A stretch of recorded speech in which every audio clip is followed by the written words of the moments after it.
Hola a todos y bienvenidos a este video. En esta presentación abordaremos la importancia del cerebro a partir de un caso clínico, mostrando cómo sus diferentes estructuras cumplen funciones vitales y qué ocurre cuando resultan afectadas por una lesión. El cerebro está dividido en dos hemisferios que controlan el lado opuesto del cuerpo. El hemisferio izquierdo se relaciona con el lenguaje, la lógica y las matemáticas, mientras que el derecho con la creatividad, la música y las emociones.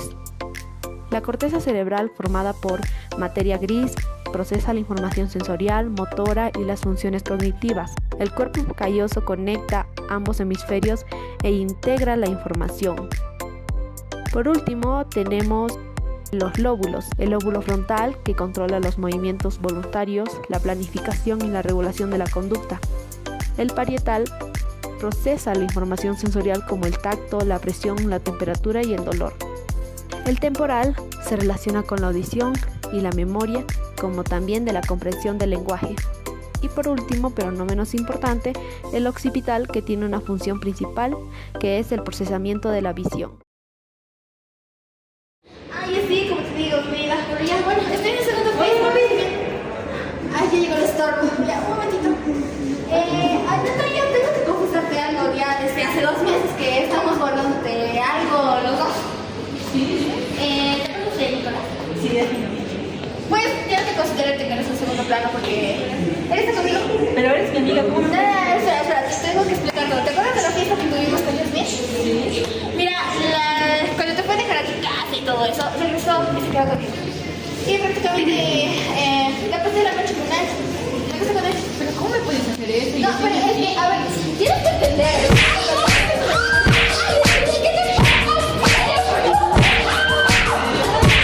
Oye, ¿qué te pasa? No me golpees. Es tu culpa, es tu culpa. ¿Pero por qué no te tienes que golpear así? Tú ves engañando con ella. Pero no te tienes que golpear así. No, ¿estás bien? ¡Una ambulancia! ¡Una ambulancia! Preséntame a la paciente, por favor.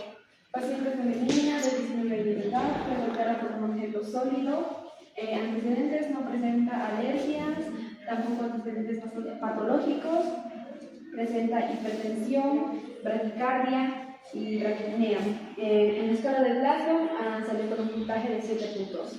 Entonces, si no se controla la convulsión intracraneal, puede haber complicaciones graves, desde convulsiones hasta pérdida de funcionalidad o hasta llegar a una muerte cerebral. Debemos actuar de inmediato. También el cerebelo se puede ver altamente comprometido y esto explicaría la inestabilidad que presenta la paciente.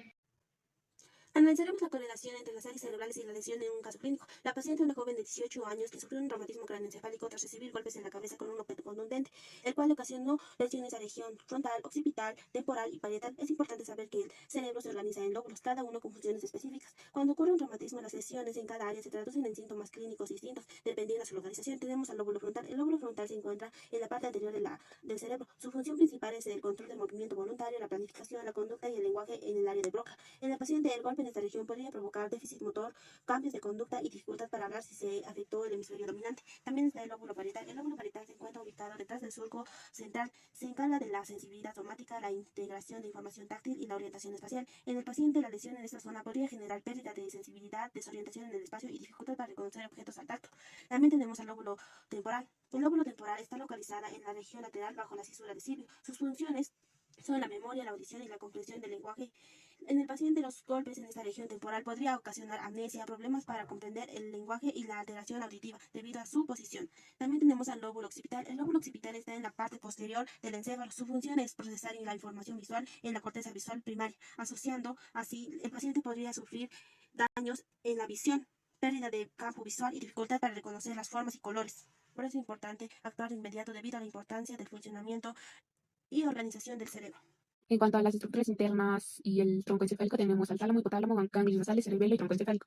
En cuanto al tálamo, vamos a tener que está ubicado en el diencéfalo sobre el hipotálamo. Acá tenemos una imagen donde podemos ubicar mejor el lugar, la ubicación. Superficialmente tenemos que el tálamo va a tener diversos núcleos. El núcleo anterior va a regular la memoria y emociones que pertenece al grupo anterior de los núcleos del tálamo. El núcleo dorsomedial pertenece al grupo medial de los núcleos del tálamo, así como también el núcleo ventral anterior, ventral lateral, el núcleo central posterior lateral, el núcleo ventral posterior medial, el núcleo lateral dorsal y lateral, el núcleo pulvinar van a pertenecer al grupo lateral de los núcleos del tálamo. Luego también tenemos los núcleos de la línea media, el núcleo reticular, núcleos metatalámicos. El tálamo va a actuar como centro de integración y relevo para de las vías sensitivas. En cuanto a su clínica, tenemos que se puede llegar a presentar el síndrome talámico, o así como también un dolor espontáneo.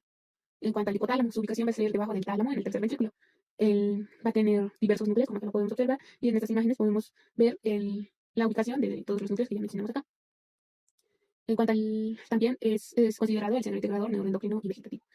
En su clínica se pueden llegar a presentar trastornos del apetito y alteraciones térmicas. En los ganglios basales tenemos que tiene la función circuito córtico estriado pálido talámico cortical, va a regular el control fino.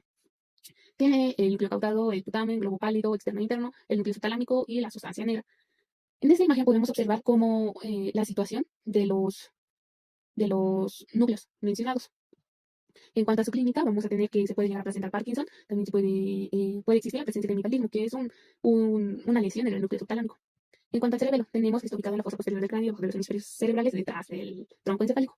Va a estar los núcleos cerebelosos profundos, también entre estos va a estar el núcleo de pastilla, el núcleo globoso, el núcleo emboliforme, el núcleo dentado. Tiene la función de controlar el equilibrio y la postura, así como también la coordinación de los movimientos de las extremidades y del tronco. En cuanto a su En cuanto a su clínica, tenemos que se puede llegar a presentar atracción, también dismetría. También el paciente puede tener la presencia de temblor intencional. En relación al tronco encefálico, tenemos que él va a estar ubicado en la continuidad superior de la médula espinal, formado por el mesencéfalo, la protuberancia puente y el bulbo raquídeo. Va a asegurar las funciones vitales y la conexión general. En el mesencéfalo tenemos la presencia de los folículos superiores, folículos inferiores, que van a estar encargados de los reflejos visuales y reflejos auditivos. También va a estar presente la sustancia negra, que va a ser la producción de dopamina, el núcleo rojo, coordinación motora, y el núcleo de los pares craneales tercero y del cuarto, el del par craneal motor ocular común y del troclear. En cuanto a la protuberancia puente, vamos a tener los núcleos continuos, que va a tener una conexión con el cerebelo, el núcleo motor del quinto par craneal triámino, al igual que su núcleo sensitivo principal, y los núcleos de los pares craneales 6, 7 y 8. También el centro respiratorio secundario.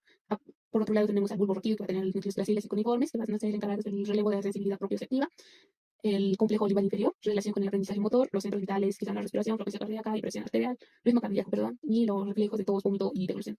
En esta imagen podemos observar la ubicación de los núcleos ya mencionados en el tronco encefálico.